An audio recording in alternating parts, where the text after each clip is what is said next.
انجام اس کے ہاتھ ہے آغاز کر کے دیکھ، بھیگے ہوئے پروں سے ہی پرواز کر کے دیکھ۔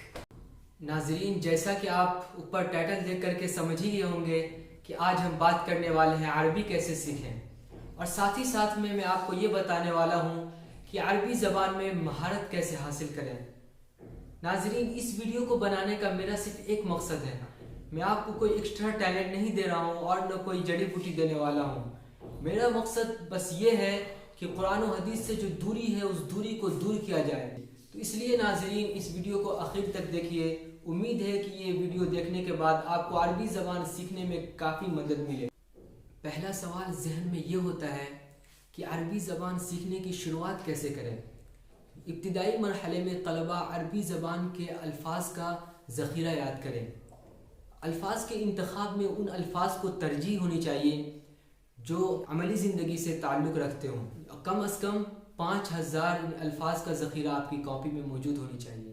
درسی یا غیر درسی جو بھی کتاب آپ پڑھتے ہیں ان میں سے اچھے جملے اور عمدہ تعبیرات اخذ کر کے اپنے کاپی پہ یکجا کر لیں اور اس کو اچھے طریقے سے یاد کریں۔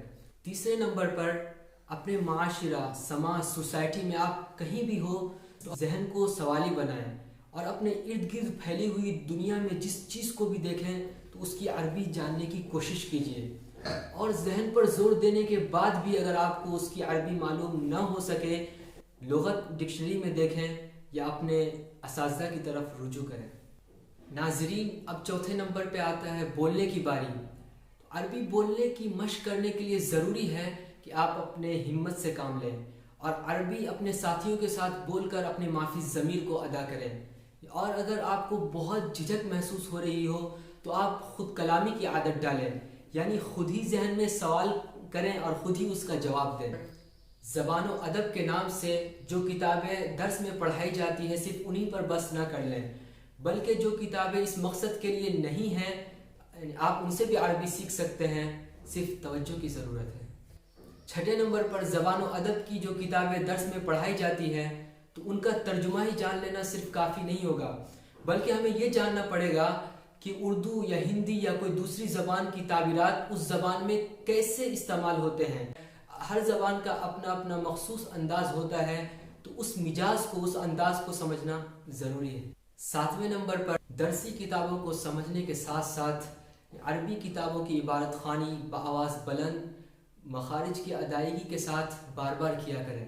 اور آٹھویں نمبر پہ جو چیز ہے وہ یہ ہے کہ عربی جلسوں میں ذوق و شوق کے ساتھ شرکت کریں اور ہر بار نئے موضوع پر تقریر کرنے کی کوشش کریں۔ بہتر ہوگا کہ بیان کی جانے والی تقریر کی عبارت خوانی کسی استاد کے پاس کر لیجئے اور تقریر رٹنے سے پہلے اس کے مفہوم کو اچھی طرح سمجھ لیجئے۔ ناظرین، اگر یہ ویڈیو آپ کو پسند آیا تو ویڈیو کو لائک کیجئے، میرے چینل کو سبسکرائب کیجئے اور بیل آئیکن کو بھی کلک کر دیجئے۔ جب تک کے لیے آپ رکھیے اپنا خیال، ملتے ہیں ہم نیکسٹ ویڈیو میں، تب تک کے لیے اللہ حافظ۔